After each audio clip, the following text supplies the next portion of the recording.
My God. It's another sad day in America. Painful to be introduced to George Floyd during his last breath with a cop's knee on his neck. He deserved so much more. How many black lives have to be taken before something is done? We are not a threat. I am shaking as I type. This has got to stop. We are sick of it. Conviction. I just want us all to live. Death will not stop until the powers that be are finally held accountable. Don't look away from the truth until every one of us are free from white supremacy. The world stands with you.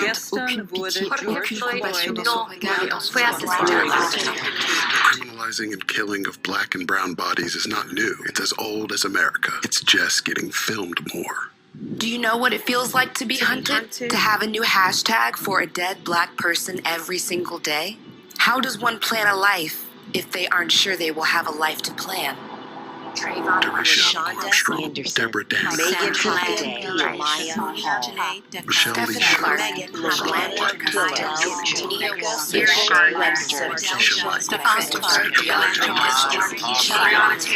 George Floyd.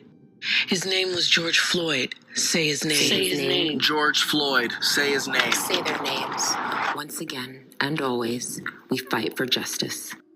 Black Lives Matter. Black Lives Matter. Rest in power, beautiful. You didn't deserve this. This is Brian Fulford. AD Drew and I are co-hosts of the BCSN Sports Wrap. We talk about all things related to HBCU athletics. From the games, teams, coaches, and fan interest stories, we cover it all. You can find our shows on Facebook at BCSN Sports Wrap, YouTube at MyJBN Online, and everywhere you listen to podcasts like Anchor, Spotify, Google, and Apple Podcasts. You can also find the show on the Jericho Broadcast Network's app. Make sure to download. We look forward to you joining the conversation and being a part of the show.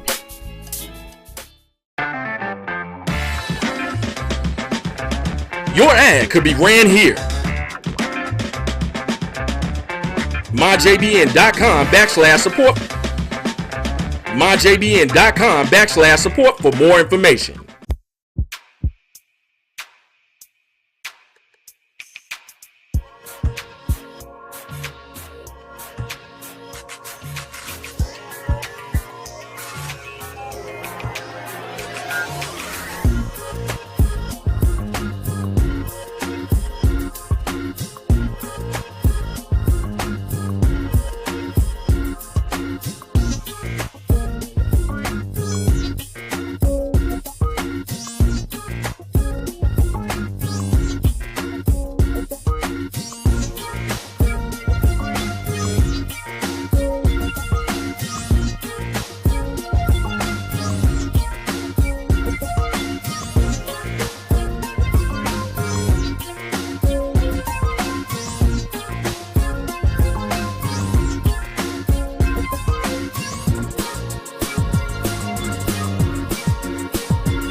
Support the Black College Sports Network so we can continue to provide you coverage.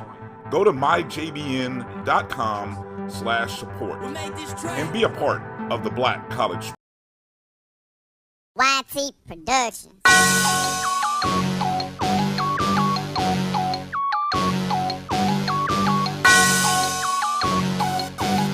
Yeah. I love my HBCU. And boy, I love it, love it. I love it, love it. I love my HBCU. And man, I hope my team they won. I hope my team they won. Yeah, man. I hope my team they won. I hope my team they won. Yeah. I tune into the HBCU Sports Lab to see if my team won or lost. If they lost, I'm quiet as a mouse. But if they won, keep tab. I'ma do the dab, yeah. Dr. Cavill, he know what he be talking about. Mike and Charles, they know what they be talking about. They compress the analytic data with your hip hop. If you know them like I know them, they gon' tell you if your team, if they won or lost, and who the ball. So listen to Professor, yes sir, and pay attention, cause he gon' teach a lesson. And you gon' learn today, how your team they play, how they play, boy. You gon' learn today, how your team they play, how they play, yeah. We represent that swag, that MEAC, and let me say, what's up to Tennessee, stay, tune into the HBCU. Welcome to all the lab. This is Dr. Cavill inside the HBCU Sports Lab with Mike Washington and Charles Bishop. Standing in for Mike Washington is none other than Carlos Brown, the Carlos Brown of the Carlos Brown Show. Welcome, Carlos. How you doing today? I appreciate the invite. I'm doing very well. Feeling really good, and I wonder why. Yeah, we'll get into that. I figured we welcome in, Carlos. He gonna start it off right today. Hey, I see. Let's get started right. I said I was feeling good. Yes, sir. Yes, sir. Welcome to episode 124 of Inside the HBCU Radio Lab Show and Podcast, the show that's covering the sporting HBCU dash for all things HBCU sports for institutions large and small, from the NAIA to the NCAA. We share insights and information on the HBCU sports culture, the HBCU athletic aesthetics, to facilitate the story of HBCU athletic programs and the business of HBCU sports. I'm your host, Dr. Kenyatta Cavill, along with my co-host, Mike Washington, Charles Bishop. And as we said, we have Carlos Brown sitting in for Mike Washington as he's still on assignment. We're filming from our home studio and sending a signal live to our KSOH 430 AM studios with the Texas Radio Hall of Famer, Ralph Cooper, in the beautiful home of Texas Southern University from Houston, Texas. Today's episode of Inside the HBCU Sports Lab is sponsored by THG Agency, LLC. THG Agency is a company that provides sporting and educational consulting and data analytics. Today's show will be a good one as we continue discussing the latest of HBCU sports. As always, later on the show, we'll be discussing the Black College World Series. Yes, I said that.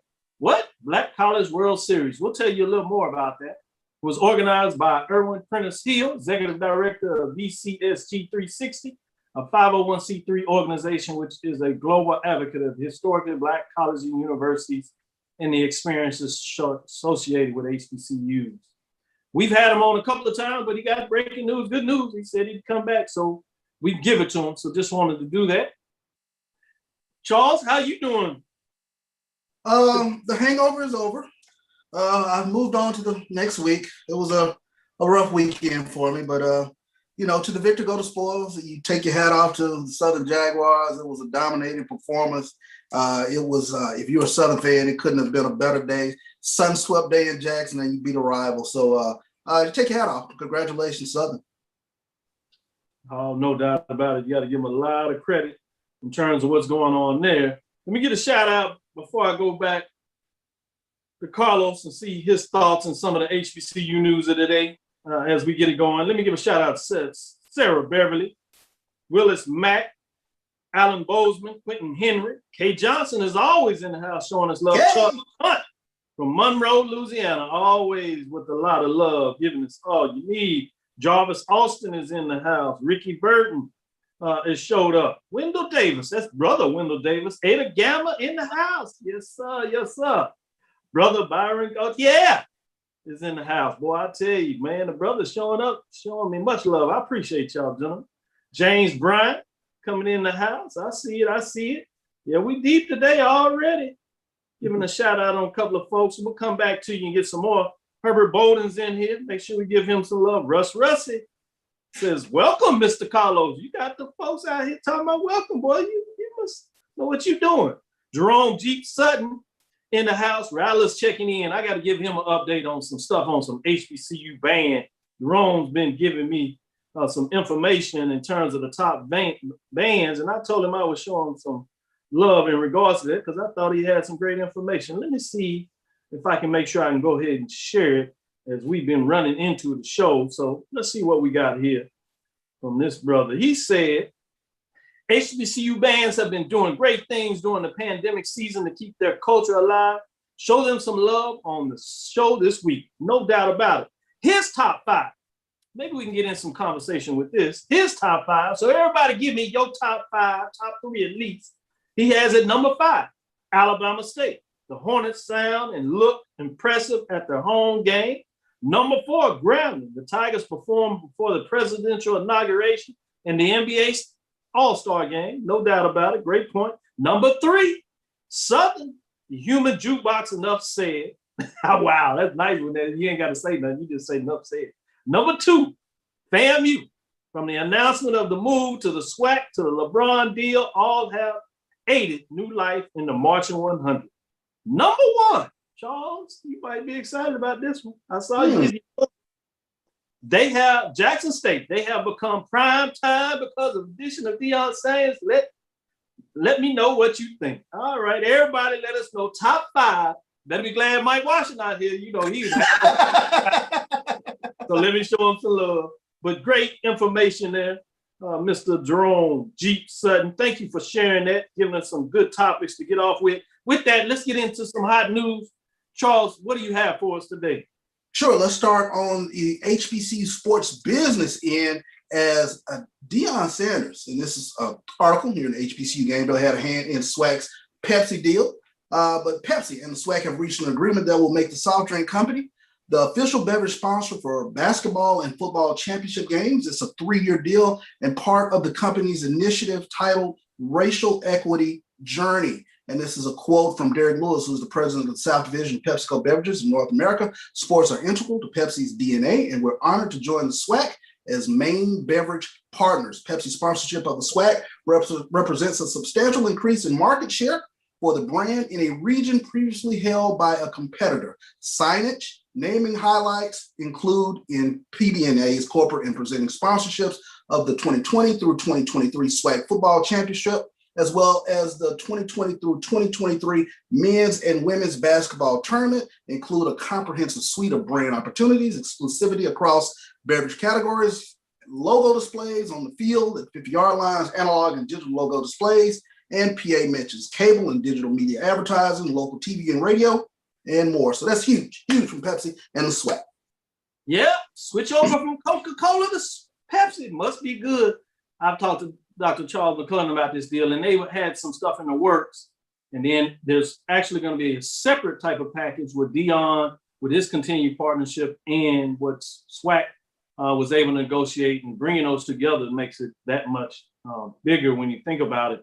And you're talking about the partnership with students of the SWAC member schools. Now there'll be 12 of them, obviously, starting in 2021. That is significant too. And it's interesting. I helped negotiate a deal between the SWAC with Toyota in a way that created that pathway, which you start seeing a lot more corporations not only looking in terms of the financial side of what they're giving the SWAC, but also in terms of a more robust partnership in terms of student involvement.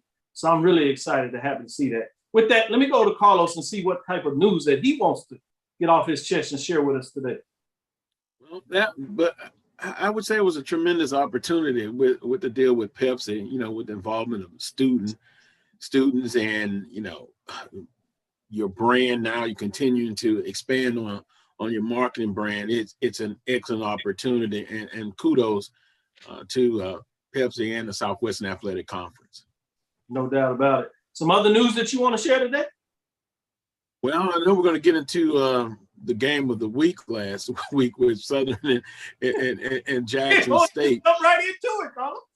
Well, I had major concerns going into the ball game, and of course, I have been very tough on Coach Odoms and Southern University. But when you love, it's tough love. Let me make that perfectly clear. But they were able to come out. I thought Coach Odoms and the staff had an excellent game plan. They were able to be dominant in the run game. And, of course, Skelton had a few hiccups, but on that first drive, it set the tone where they were able to go down and score. And then defensively, you held Jackson State to 66 yards rushing. That is a major accomplishment because, Jackson State offensively and Southern, they kind of mirror each other to me, and basically making them one-dimensional. Now, Jalen Jones with over 200 yards throwing the football, but Southern defensively, mind you, that one explosive play that they gave up for about 75 yards, they were able to keep the explosive plays at a minimum. But time of possession, and then Baharas, who really had his personal best, a 49-yard field goal, also a 30-yard field goal, and then you look at special teams, blocking a punt, setting up a touchdown.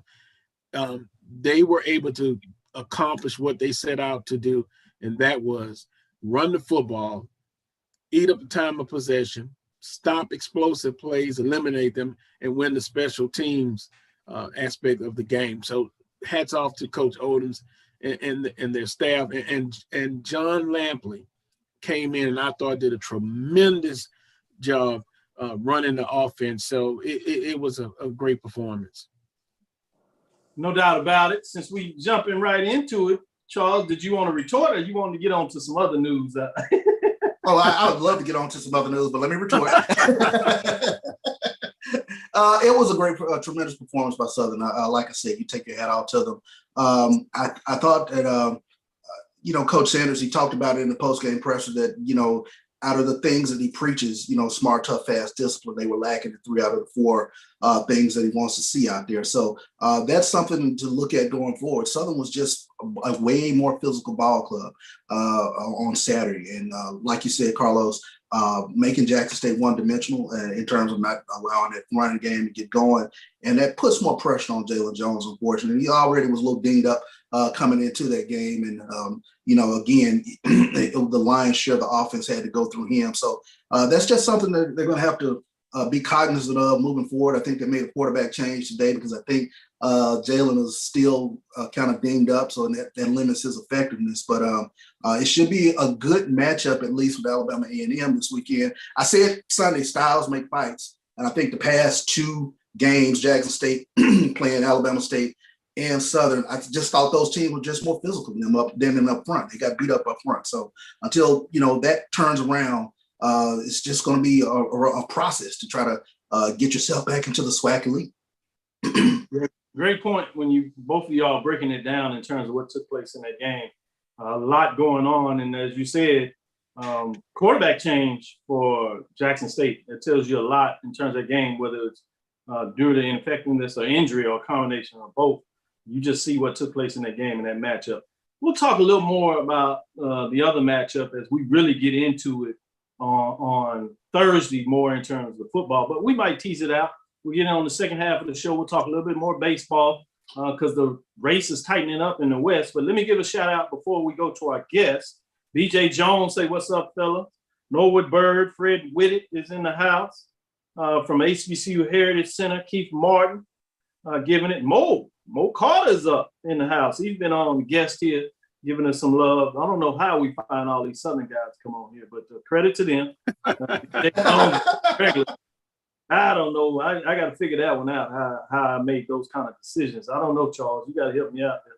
Stephen A. Miller, but much love to those guys. They deserve it. They bring it, and they cover HBCU sports like no one else. Demetrius Gatewood, a minor, is in the house as he's getting it done, working on his master's, just finishing his master's, as he's telling me, as he's coming to conclusion. I'm so proud of him.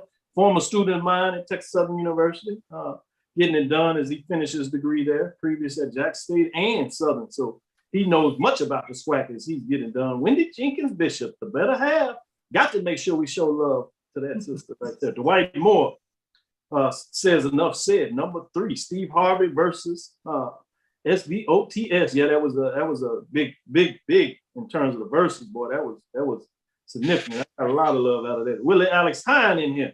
With that, let's go to our guests as we bring on none other than Irvin Hill. As you may or may not heard, it's big. He told you he had big news, and we found out what that big news was. BCSG 360 and Black College 9 team up to create baseball's first Black College World Series. Let me say it again. Black College 9, BCSG 360 team up for baseball's first Black College World Series. A new chapter in the legacy of HBCUs is here. The inaugural series will feature 8 HBCU baseball teams made up 4 from the NCAA, Division II, and 4 from the NAIA, as you may not know. I'm going to let him talk a little bit about the particulars. The game itself is April 28th, May 1st at this point, in terms of the next chapter, as we see what is going on in HBCU baseball for the small division, as we talk about. But big news here. We got him here live, so he can tell you everything you need to know. How's it going? Mr. Hill. It's going great, man. How you guys doing this evening? Man, we're going well. As long as we get to talk about HBCU sports, you know, life is pretty good. You ask me. I can dig it. Thank you. So tell us, to some degree, how did this come together? Because this is big when you talk about two different associations coming together. So you got the guidelines and rules from the NCAA Division II, NAIA, the way that you were able to pull that together. You got institutions that you got to come together that are dedicated to playing this. You got two organizations, Black College 9, BCSG. You pulled off these other classics, but now you're back into it again with a little more gusto. That's pretty big news. Talk about that. Yeah, so it's definitely a labor of love, several years in the making. I got into doing HBCU baseball classics back in 2015. So we're very proud to be celebrating a 5-year anniversary doing Black College baseball classics. And so after a couple of years of doing events, I got a phone call one day while I was driving, and I was a brother by the name of Michael Coker, who's a writer for Black College Nines. And at the time we were working on the HBCU World Series.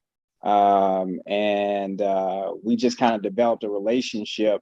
We had never met. As a matter of fact, we haven't met to date. We've only seen each other via teleconferencing, that sort of thing. But just two brothers working to promote HBCU baseball. He's a writer. I'm a organizer of these events, and in our conversations over the years, he expressed an interest when we first met of creating something similar to the HBCU World Series for the smaller HBCUs. And so over the years, we just kind of stayed in contact, talked about, for the most part, he's been very encouraging because what we do isn't easy. There are a lot of challenges facing Black college sports in general. But when you talk about baseball and it lacking the popularity of its counterparts being football and basketball, it's a situation where it gets lost in the shuffle.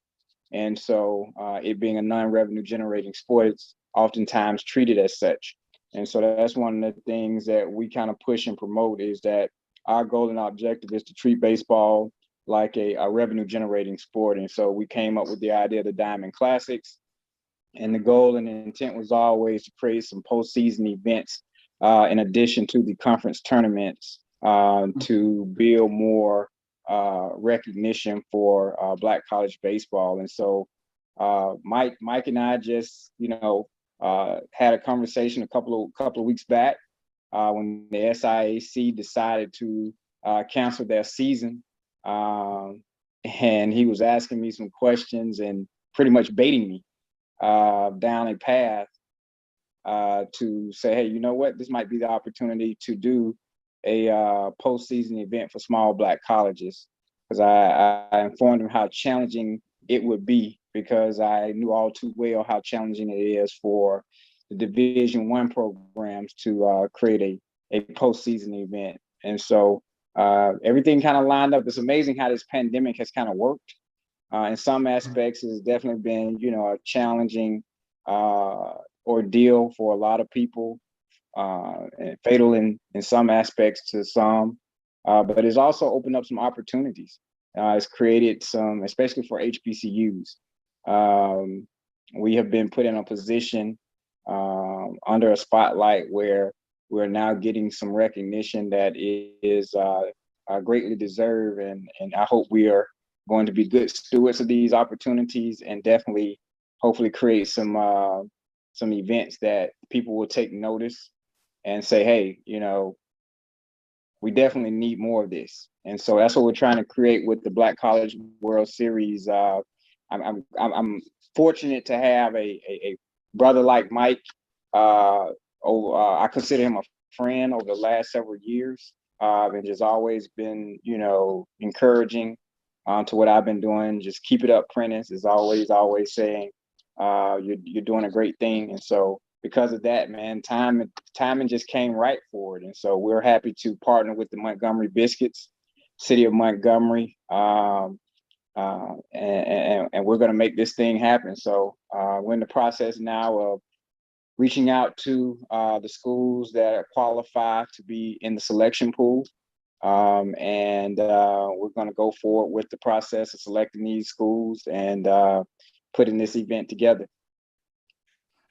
Let me jump in there as you said that in the background. I'm glad you talked about the Classic, because we got some folks that may have not had a chance to see that, and they're getting a little glimpse of the game as it was carried.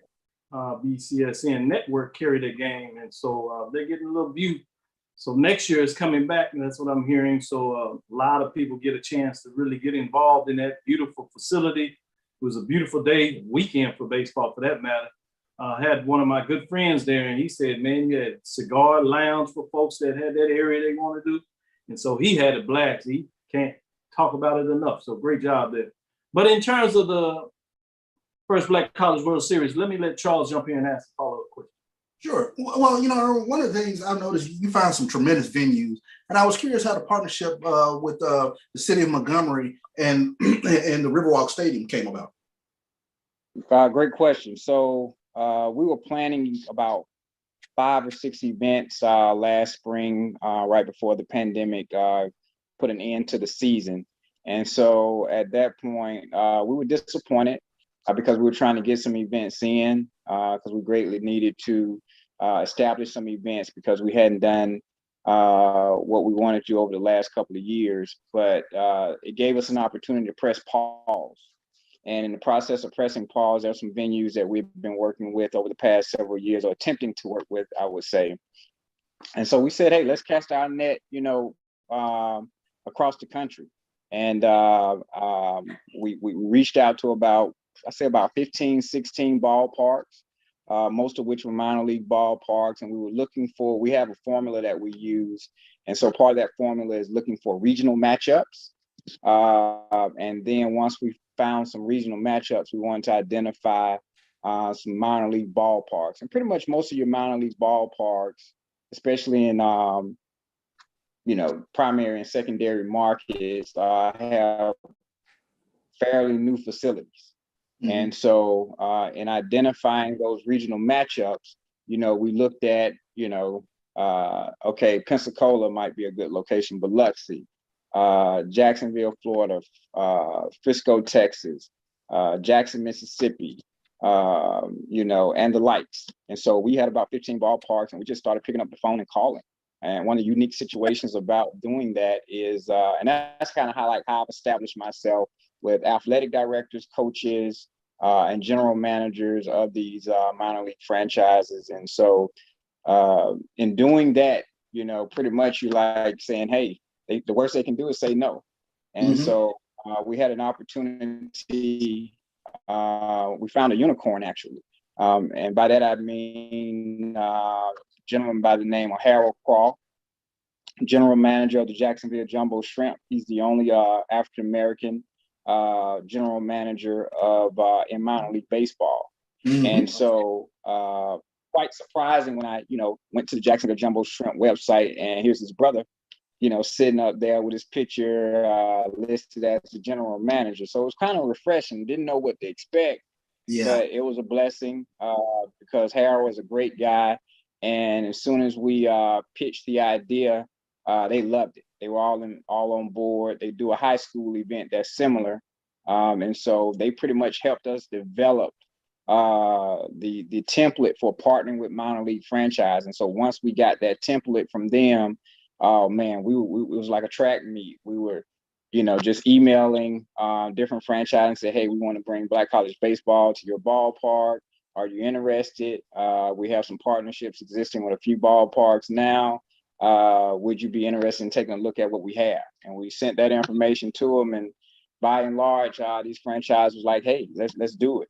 Here again, they were going through a renegotiation with Major League Baseball.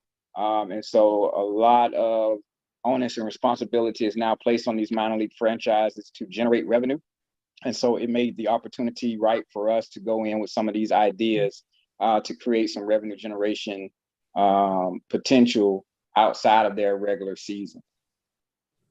Would there be an opportunity potentially just to take a look at the larger divisions doing something similar? I know there's a lag time between when the SWAC baseball championship is done and the regional start. Do you think schools would be interested in something similar?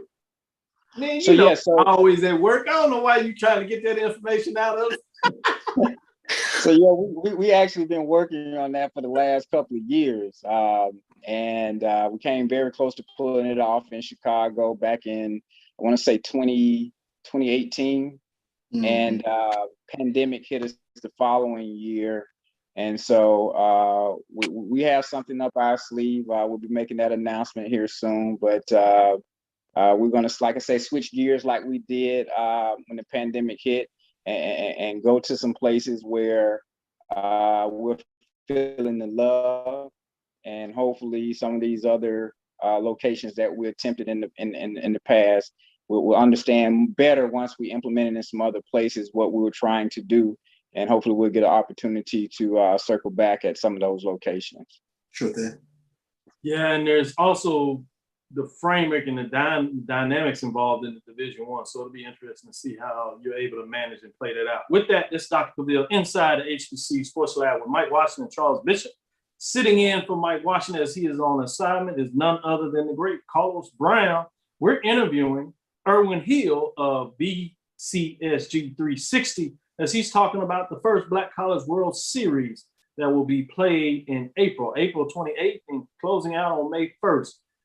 If you would, stick around. We're going to take a quick break. I want to get back and allow Carlos to ask a final question. So if you don't mind, Mr. Hill, if you stick around and ask that question, we're going to take a quick break right here at Dr. Bill's Inside the HBCU Sports Lab with Mike Washington and Charles Bishop.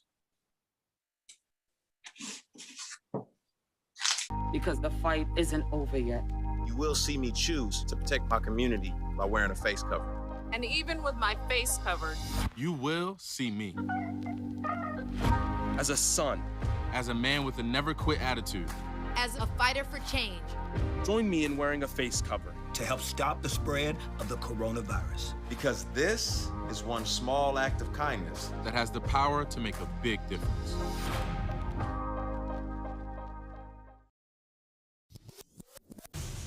Follow the Black College Sports Network on social media at MyBCSN1, the number 1, on Facebook, Instagram, and Twitter at MyBCSN1.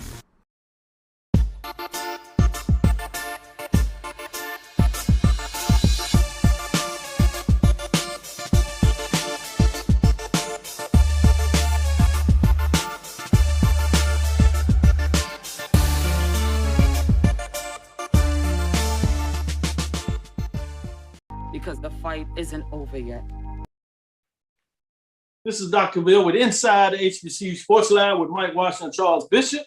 Mike Washington is out on assignment, and sitting in is Carlos Brown as we interview Erwin Hill of BCSG 360, talking about the first Black College World Series, looking at stacking up 8 teams for the small college division, 4 teams from the NCAA Division II and 4 teams from the NAIA. With that, as promised, I want to let Carlos jump in here and ask the question.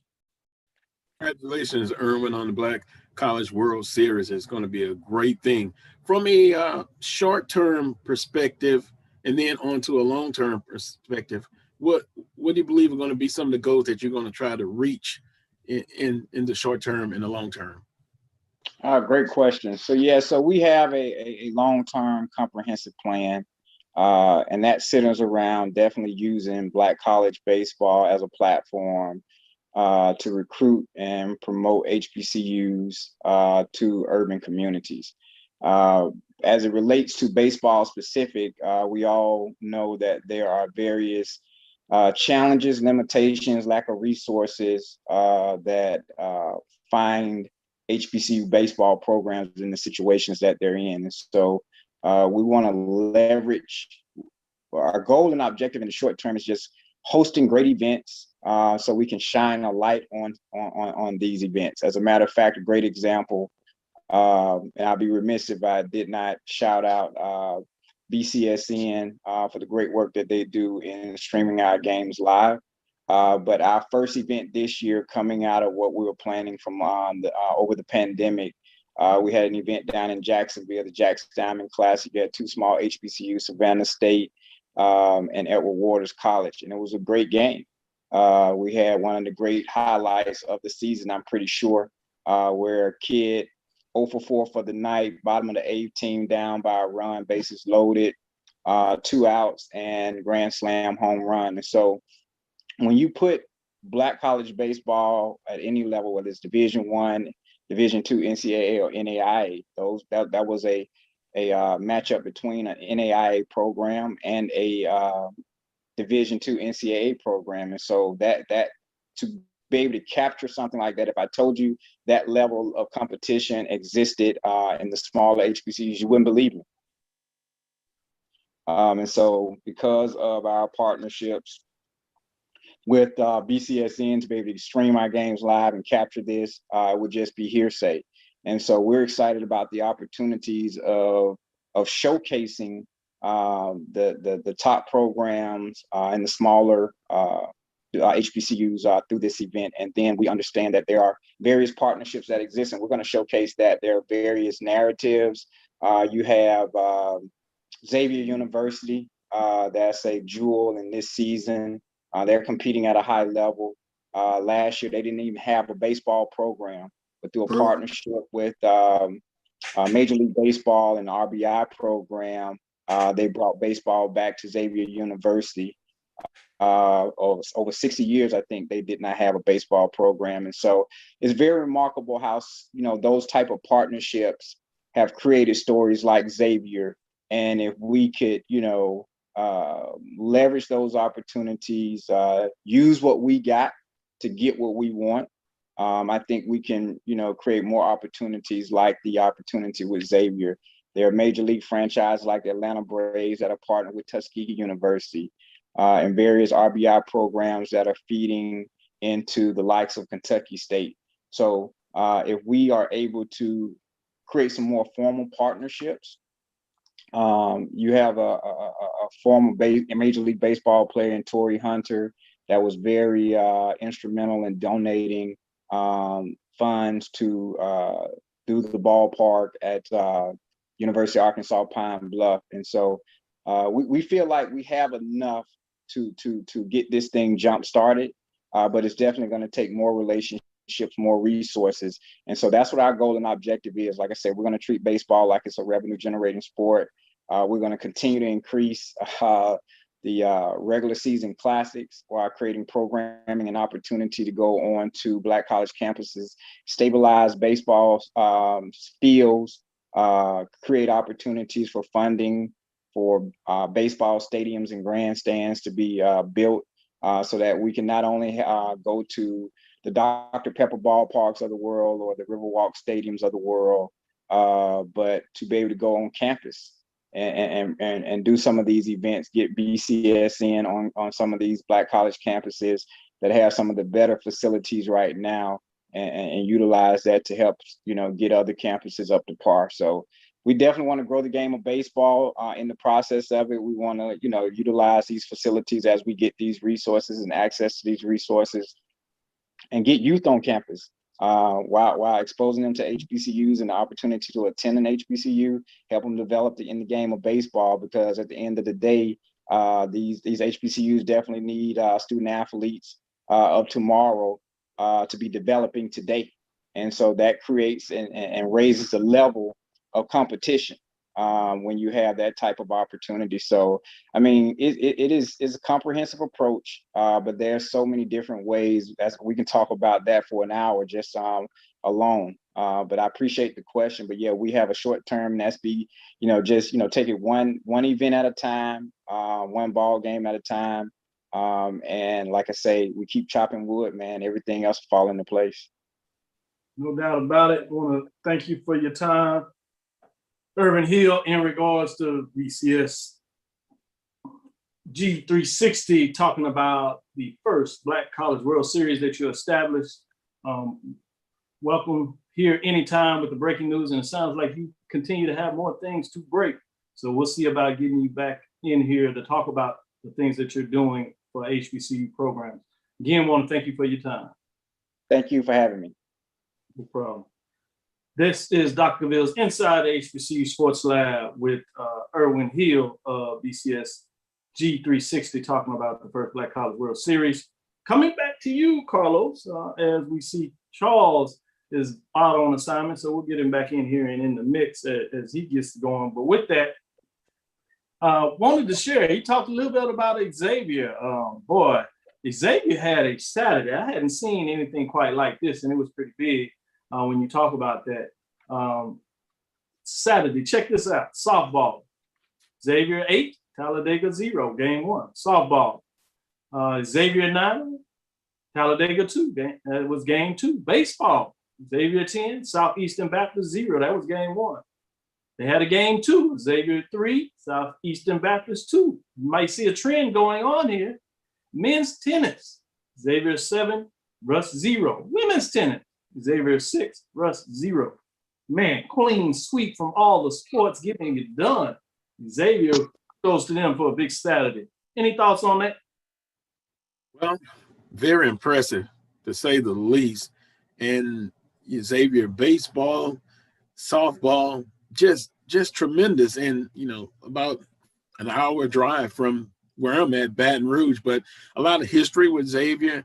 And it's great to see them doing well across the sports program. Kudos to Xavier. A question I have for you, just your general thoughts on this in regards to, as we get into maybe a little more baseball talk.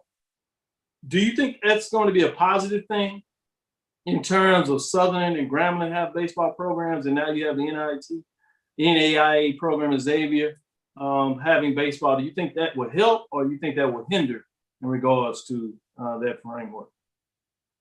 I think it's going to help, because if you look at the state of Louisiana from a collegiate baseball standpoint, you got a lot of tremendous programs in the state of Louisiana.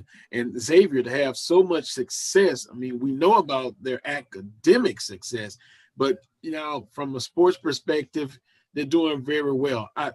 Dr. Cavill, I think it only helps. And with the other great programs in the state of Louisiana that they can, talk with and see how they're doing with their baseball programs, it's going to be a tremendous help. They're going to do well.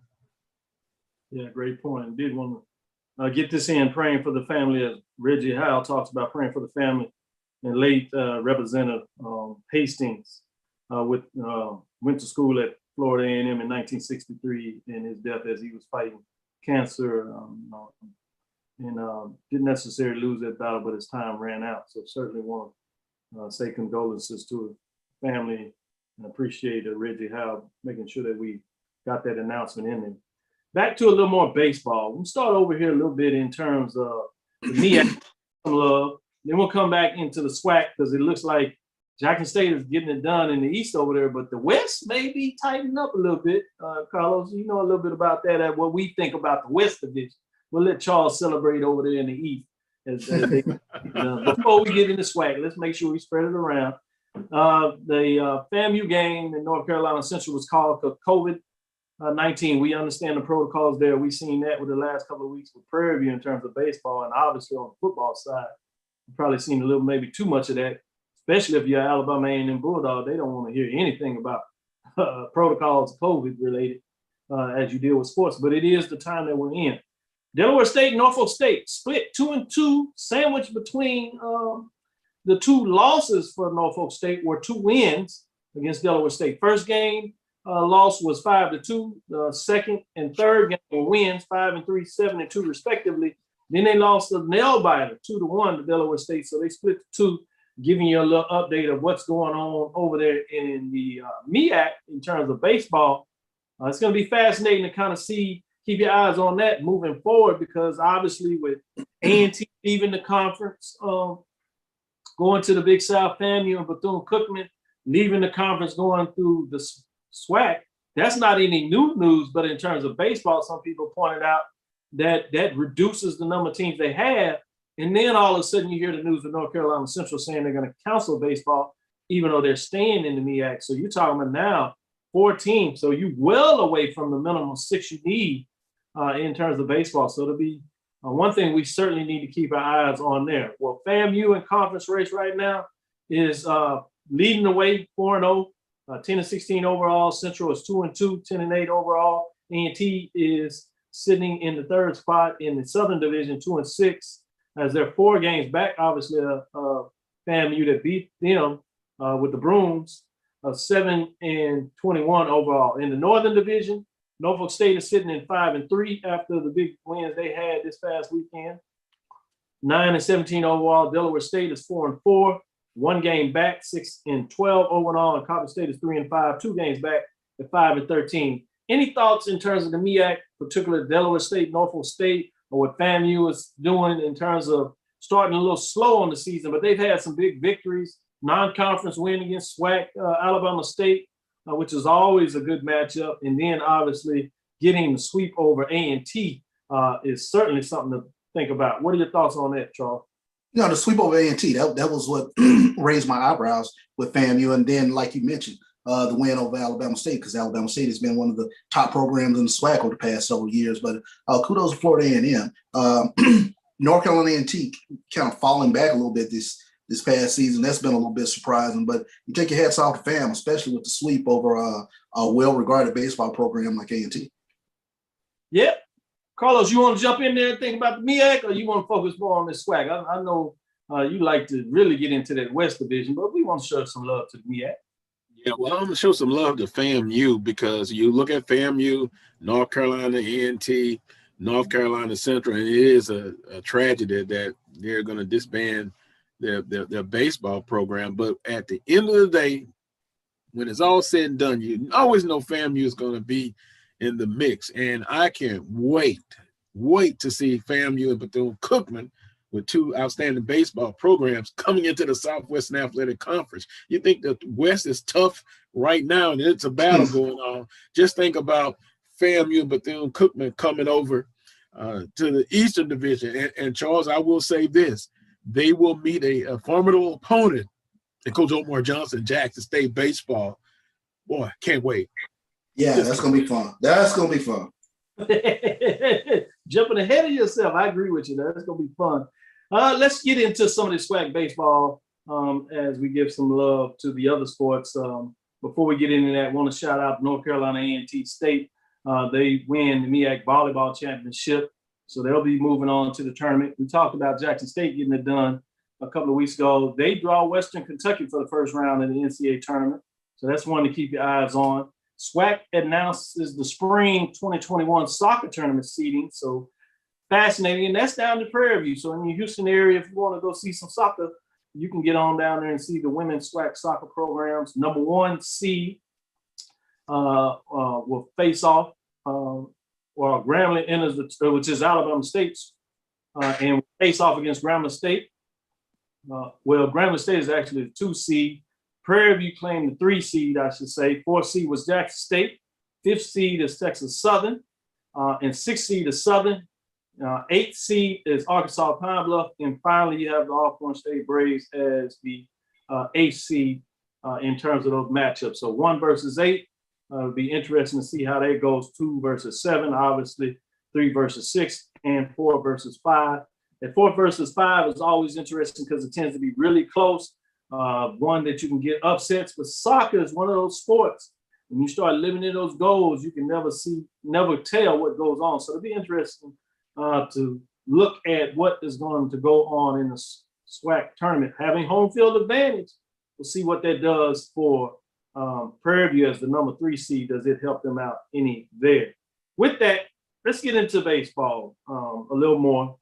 As we said, we'll dedicate Thursdays some more football matchups. We might be able to sneak a little bit of it in to make sure everybody gets their feel, because we did need to talk a little bit about that Arkansas, maybe Pine Bluff game in that matchup and what's going on there. But Eastern Division, Jackson State is pushing it. They're 12-0, so they're looking good. 18-7 overall, 4-game win streak, playing some really good baseball. Behind them is Alabama State. That shouldn't surprise anybody. They did get swept by Jackson State, but they got a rematch coming up, so it'll be interesting. It's in Jackson, so if they're going to make a move, they got to get some of these victories this weekend, or you can pretty much close it out on the Eastern Division in a lot of ways with that series. They're at 8-4, 11-13 overall. Auburn State, the Braves sit at 5-7, 5-8 overall. Alabama A&M 2-7, 2-12 overall, and Valley in the rear 0-9, 0-12 have yet to get in the winning bracket side of things. But before we get in the Western Division, any thoughts in terms of what's going on in the East, Charles? Yeah, you take your head off of Jackson State. I mean, they're number one in the conference in hitting 305. They're second in the conference in pitching. They're the number one fielding team in the conference. They lead the nation in stolen bases. They're getting it done all the way across the board. But I always keep my eye on the pitching. Mario Lopez, he has a 2.96 ERA. He's 2-0 on the season. Nikhil Galatas, he leads the staff. He's 4-2 thus far on the season, so he's the guy, the go-to guy that they go to. But they're getting it done with the pitching. That's something I really keep an eye on. Anthony Vesera, he has only an ERA of 3.07. He's 3-1 on the season. So pitching-wise, the question for me is, does Jackson State have the arms to overcome Alabama State? And thus far, they've been really getting the job done in terms of the pitching part. I know they're going to hit well year in, year out. When you take a look at guys like Chandler Dillard, he's batting 375. Shanar Brown is batting 403.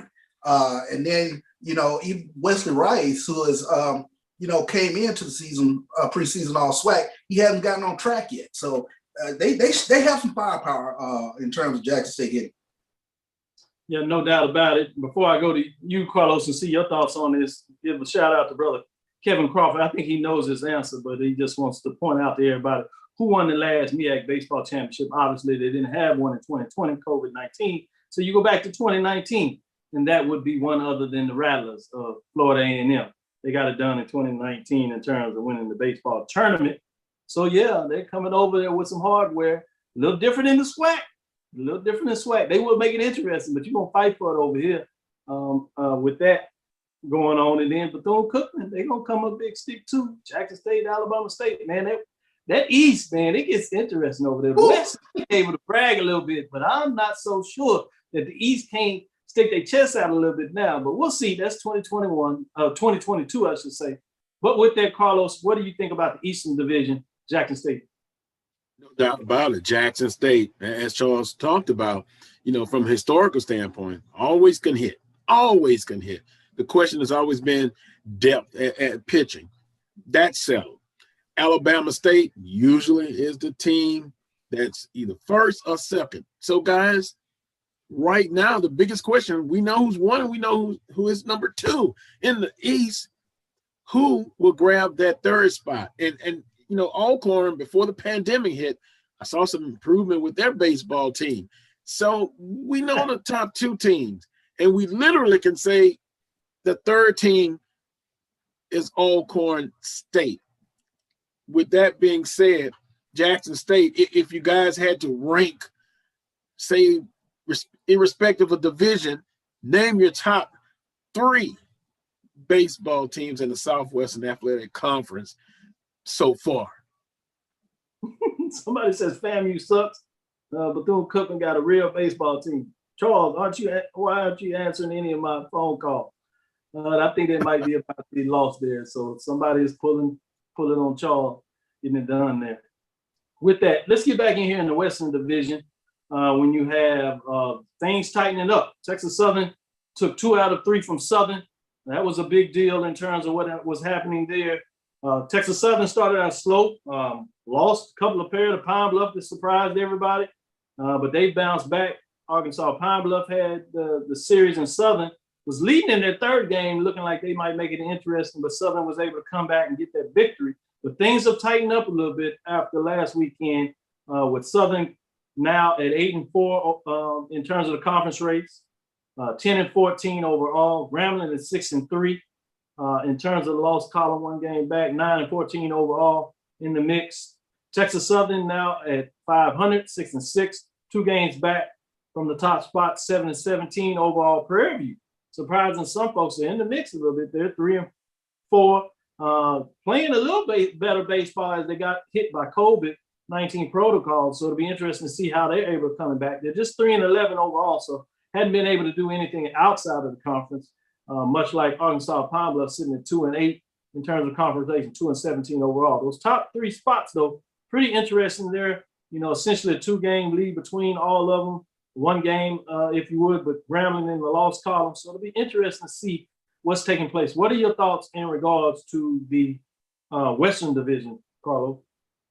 Well, I'm going to start with Texas Southern. Coach Robinson, Dr. Cavill, always in the mix. Yeah, they started low, but hey, they took 2 out from Southern University. Can you say, Dr. Cavill, maybe that is the big rivalry in baseball? Yeah, baseball, no doubt about it. That is, and we go back. People don't understand it. Some of those that do not, I should say, follow baseball, maybe like many of the people in the SWAC do, but those that are baseball fans, this goes back the first couple of years with Rob coming in with Kadar, with Kadar, such a legendary figure in baseball, just really putting a stamp on the SWAC baseball. Rob came in with Prairie View, a team that people had literally forgot about. Built that program up, and you go to that first tournament. I'm gonna take you back a little bit, Paul. That first tournament in Birmingham, talking about Ernest Hill there in a lot of ways, Rickwood Park, dust everything, midnight. You got game going into extra innings. They trying to decide whether they're gonna call it off because it's behind some apartments, impoverished in a lot of ways. So you got gunshots. They thought it was games or whatever going on. Some people saying fireworks. No, that's gunshots. Everybody taking and ducking. And they like, no, we gonna get this game in. No, we gonna play the ball. So they really got into it. Southern gets it done, defeating Prairie View twice. The Prairie View came out of the winners bracket. This is after, at the end of the season, they were trying to get in the tournament the year before playing Southern, and they swept Southern. And then there was a question, how many games Grambling and Texas Southern need to play just down the road. You got these phone calls going back and forth, whether to play the second game or not. They didn't play it, so Prairie View's left out. So there's a lot of history that people may not realize that it's really made that rivalry first, Prairie View Southern, really interesting. Prairie View comes back, gets 2 straight championships. Then the rivalry switched between Texas Southern and Prairie View, which was a slight rivalry between Southern and Texas Southern anyway for a while back. At least when it was in McGregor Park, those games were always interesting. Texas Southern upsets Prairie View. Coach Rob goes to Texas Southern, and then all of a sudden the rivalry becomes officially Texas Southern and Southern. Very fascinating, so many different ways. So I agree with you. But continue on in terms of what you want to say a little more about that. Yeah, well, and even if you think about last year when Coach Kerry Jackson was at Southern and against Texas Southern, they were battles. I mean, how many one-run games? If you had heart problems, you would have to have taken your medicine because it left you on the edge of your seats. And Grant State, they're always going to be in the mix. And with Southern still, with the transition in coaching with Coach Crenshaw, they're still trying to find their way. But you often use the word parity in the Western Division.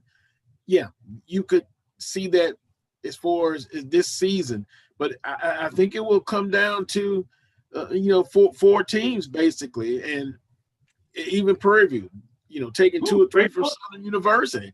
So you see improvement there. I think it goes down to at least the last week or the week before the finals in the Western Division. Very, very, very competitive. No doubt about it. Charles, we just broke down the records of those teams in the Western Division. And we talked about, as you heard a little bit about that rivalry that was Prairie View Southern, and now it's Coach Rob in Southern getting it done as he switched the helms. Kadar's retired, changes in the coaching position at Southern. What are your thoughts in terms of the Western Division? Well, Texas Southern always makes that late season run where they get hot.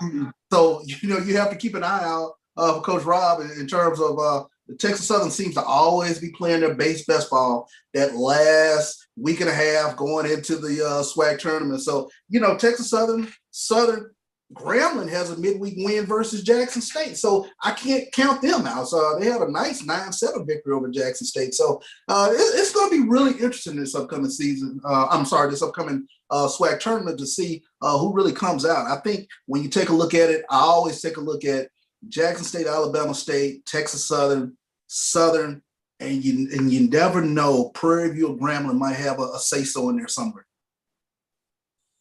Certainly. We're going to bleed over just a little bit since we have Carlos Brown on. I got to release the top 5 rankings for week number 6. And he's is not coming back. Not that he's welcome, but he's a special guest today. So I want to make sure he gets some comments in, even though I like to tease Charles and make him sweat a little bit. I'm allowed him to get in some thoughts. With that, let me announce BCSN will release the Players of the Year, Coach of the Year, and the National Champion the Sports Wrap show this week. So keep your eyes on that so you can get your information from the Sports Wrap show. And this is in terms of sport of basketball, as you know, in terms of that. Men's and women's, NAIA Division II and Division I, the major division, in terms of what it looks like that. So a lot of information will be out there. So that's one to keep your eyes on in terms of what's going on there.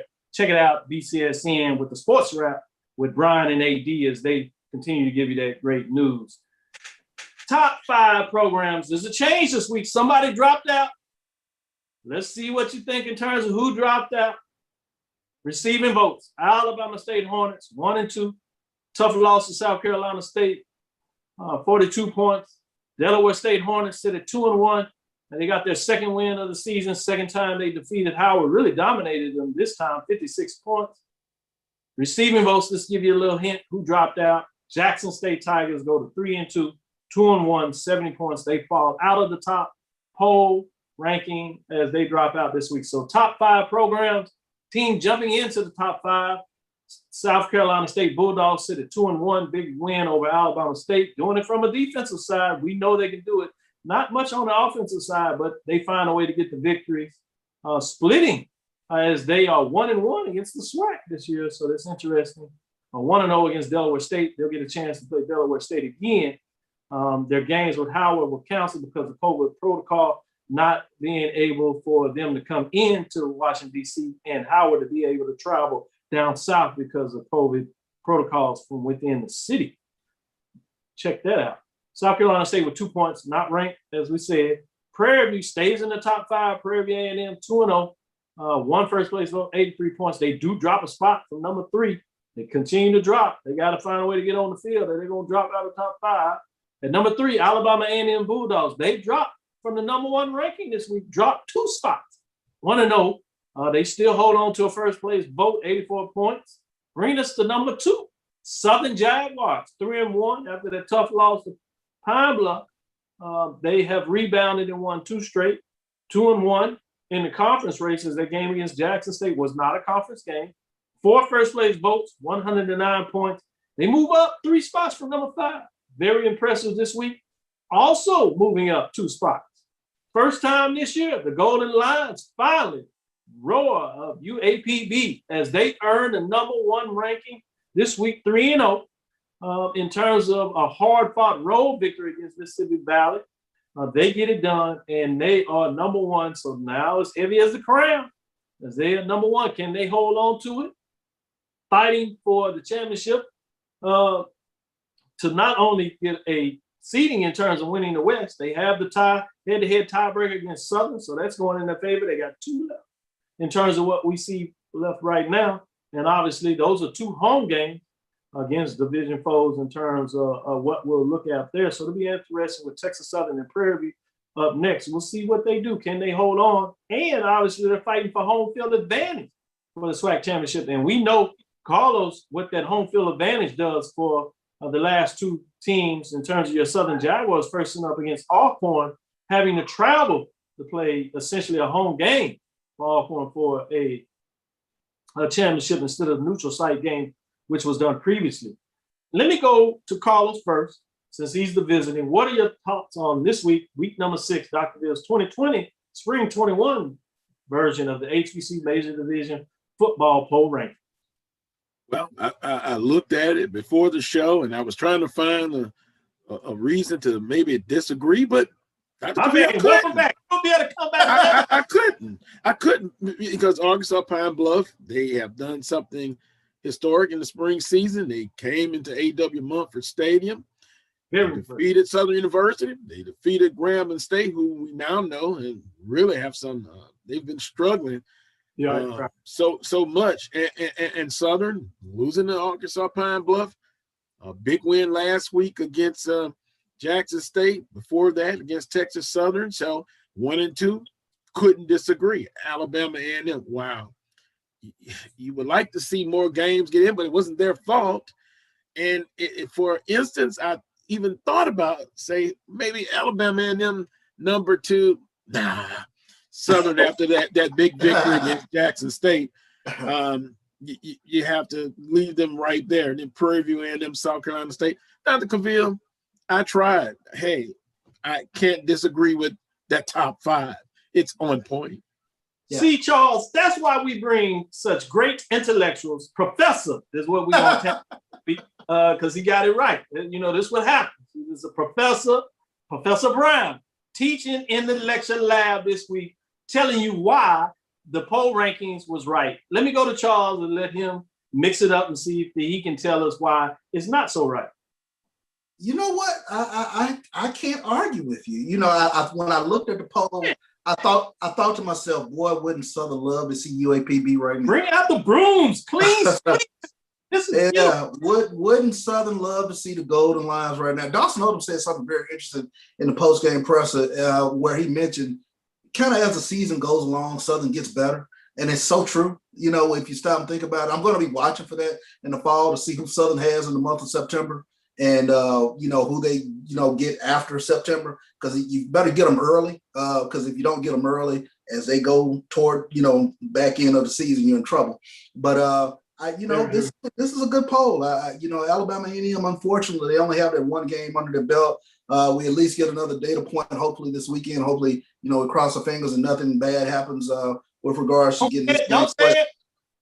Yeah, exactly. So we get a chance to see Aquill Glass this weekend against Jackson State. They've been knocked on the heels a little bit. So whether they can fight back from some adversity remains to be seen. But I like this poll. This is a good poll. South Carolina State, that win against Alabama State and taking Ezra Gray out of the game, huge. So I like it. I'll go with it, Doc. I appreciate it. I knew you had my back all the time. I knew you had my back in so many different ways. Shout out in many different ways to that. We're going to close it up. Thank you for listening to Inside HBCU Sports Lab. Make sure you share our podcast with your friends and colleagues. I am Dr. Kenyatta Cavill, the Dean of HBCU Sports, with Mike Washington and Charles Bishop. As Carlos Brown was sitting in for Mike Washington as he was out on assignment, I want to say thank you for Carlos jumping on here and getting this done, as he's part of the HBCU Pro Sports Media Network that we're getting it done. So you'll see us bringing these media experts in and making sure they get a chance to share their love. Check him out every Saturday from 10 to 12. Every Saturday, the Carlos Brown Show. You see it right here behind him, and he gets it done. 2 hours, one of the few 2-hour slots out there discussing everything about HBCU sports. First hour, in a lot of ways, is dedicated to Southern, but now he even takes a deeper dive and brings in some great interviews. The interview that he has with Coach Petaway in so many is really fascinating in terms of experience.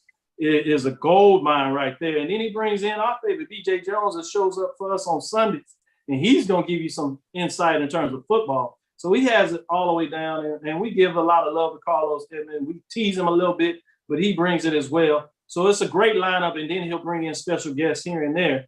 And then you just talk about what he gets done and how he brings it. It's none other.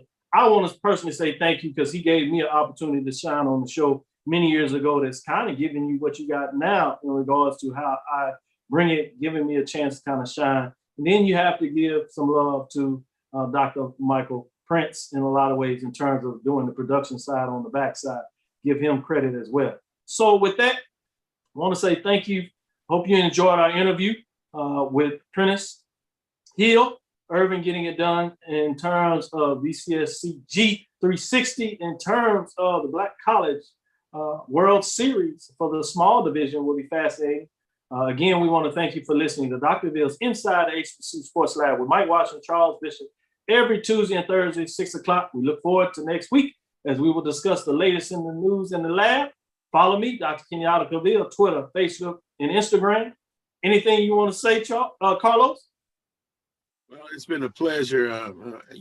I watch the show all the time, and it's just been great, being here. Dr. Caville, we have a long relationship, doing some segments back in the day. Charles Bishop, it's always a pleasure to see him grow in the business. And I look back to when we used to have some special shows in Jackson.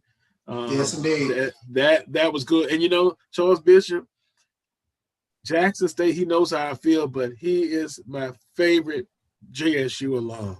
Just a great guy. I love him to death. Appreciate that, Carlos. Same right back to you. You gave me an opportunity along with Dr. Michael Prince, so I'm always appreciative for everything that you've done in terms of this career of mine here with Dr. Caville.